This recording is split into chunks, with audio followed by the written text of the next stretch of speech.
Bonjour à tous, bienvenue sur Objectif Autonomie. Je viens faire un point sur les inondations qu'on est en train de subir en ce moment dans le nord de la France, nord-est plus particulièrement. Bon bah voilà, on va pas se mentir, ça reste relativement catastrophique. L'eau est partout,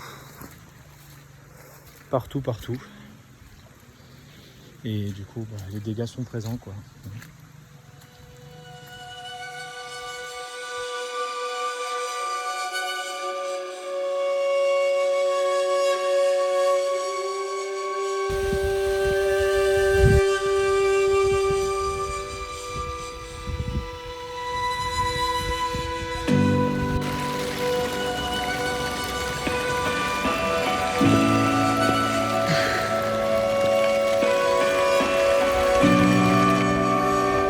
Le motif de cette vidéo, vous l'aurez compris, c'est pas la joie aujourd'hui.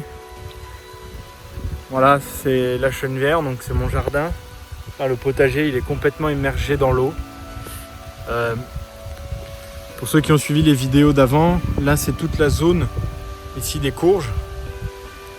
Voilà, là c'est la zone de mon oncle. Et puis ici c'est mon autre parcelle avec tout ce qui est du coup les quinoa, etc. On est complètement dans l'eau.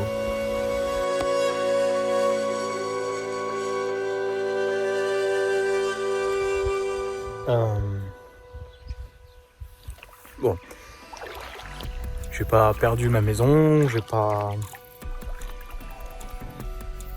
mais bon, j'ai quand même perdu mon potager.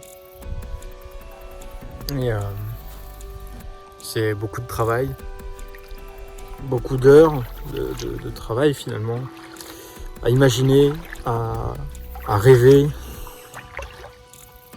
à penser, à semer, à désherber parfois son jardin, son potager, pour le retrouver dans des conditions malheureusement déplorables. Et ouais, j'en ai un peu gros sur la patate là.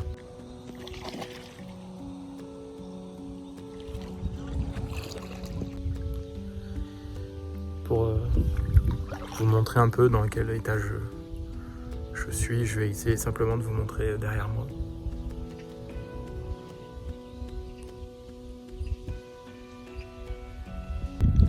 Je vais revenir sur des points qui sont importants pour moi. J'en parlais lors de ma vidéo du mois de mai. L'importance sur un seul et même terrain de ne pas mettre toutes les mêmes cultures au même endroit, ce qu'on pourrait vaguement appeler la monoculture. Parce que ça va vous favoriser, ça va permettre de mieux résister face à des attaques de nuisibles ou des attaques, des maladies, etc. Parce que sur différents points de votre propre terrain, vous allez pouvoir, par l'association de cultures également, mais parce que du coup, tout n'est pas mis au même endroit, sauver certaines cultures, et vous allez pouvoir maximiser ou au moins assurer une récolte.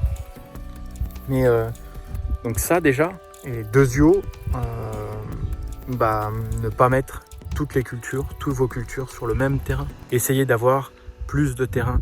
Pour moi, c'est la base. Si vous n'avez pas différents terrains, vous aurez rien. Et par exemple, mon oncle, qui lui a ce terrain-là, ici, lui, il a fait son jardin, comme d'habitude. Donc, il a un jardin de 300 mètres carrés. Il a fait son jardin de 300 mètres carrés, puis il est venu continuer ici. Lui, au moins, il a un pourcentage plus élevé que moi d'obtenir des récoltes, parce que lui, il a eu différents terrains. Donc là, il ne peut pas compter sur ses récoltes, et il comptait beaucoup sur ses récoltes. Parce que eux, ça fait 10 ans qu'ils vivent de leurs récoltes, en fait. Ils achètent de la viande, ils achètent ces choses-là, mais je veux dire, ils n'achètent pas d'intrants, légumes ou fruits. Tout ce qu'ils mangent, ce sont des légumes d'ici. Et là, leurs récoltes vont être fortement entachées par cette perte. Ça aussi, ça a une importance parce qu'aujourd'hui, pourtant, j'ai commencé comme ça la saison, en mettant dans mon jardin, ici, etc. J'ai commencé la saison en faisant des cultures à différents endroits et en fin de compte, par flemmardise, vraiment, j'ai décidé de ne plus continuer dans mon jardin. Et aujourd'hui, j'en paye les conséquences. 90% de mes cultures sont sous l'eau aujourd'hui, sous 50 cm de flotte, à certains endroits, là, tout au fond. Donc c'est une perte totale. Ça anéantit le travail d'une année, d'une saison. Tout n'est pas perdu. Peut-être que avec le beau temps qui va arriver, du coup l'eau va pouvoir se résorber rapidement, mais j'y crois pas trop. Alors c'est des aléas climatiques avec lesquels il faut vivre forcément, parce que ça arrivera peut-être de plus en plus ou pas. Je suis pas en train de faire ma pleureuse, je suis simplement en train de dire que ça se trouve, avec le beau temps, on va peut-être avoir plus de chance, on va peut-être pouvoir...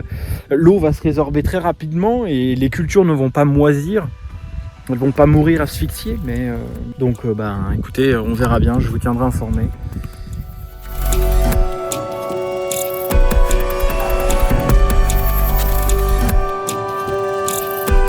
Ça peut être sauvé. C'est déjà pas mal. On va manger de la pomme de terre. Oui, enfin. On a réussi à sauver quelques betteraves.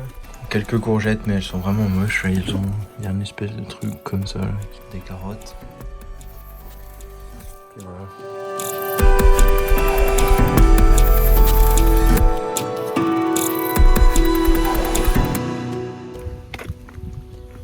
Bon, nous revoilà à Chenevière. Il s'est passé presque une semaine depuis le jour 1 en fait des inondations. Disons que voilà, c'est redevenu sec. On est mardi 20 juillet, demain sort la vidéo sur ce qui s'est passé, vous expliquer, vous montrer un peu. Donc voilà, ça c'est les haricots. Les haricots verts, voilà la tête qu'ils ont.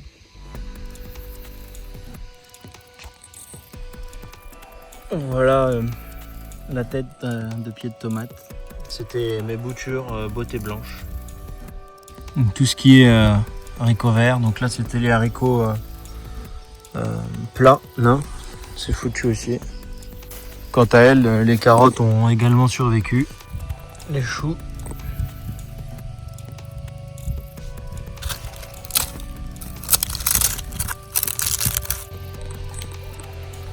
Donc là je répète, on est mardi. Et l'eau, mardi 20 juillet, et l'eau est encore bien présente quand même. Là les melons sont morts. Il y avait de la mauvaise herbe, des adventices. Donc ça c'était les pastèques, les concombres. Donc les concombres sont foutus je pense. Tout ce qui est courgettes, du coup ça a forcément moisi sur pied. Je dis forcément parce que on avait essayé de sauver les meubles mais ça n'a pas fonctionné quoi. Du coup si je devais faire un bilan rapide, on a quand même perdu avec 95% des cultures qui étaient sous l'eau. Bilan catastrophique. Il ne reste plus qu'à maintenant tout nettoyer.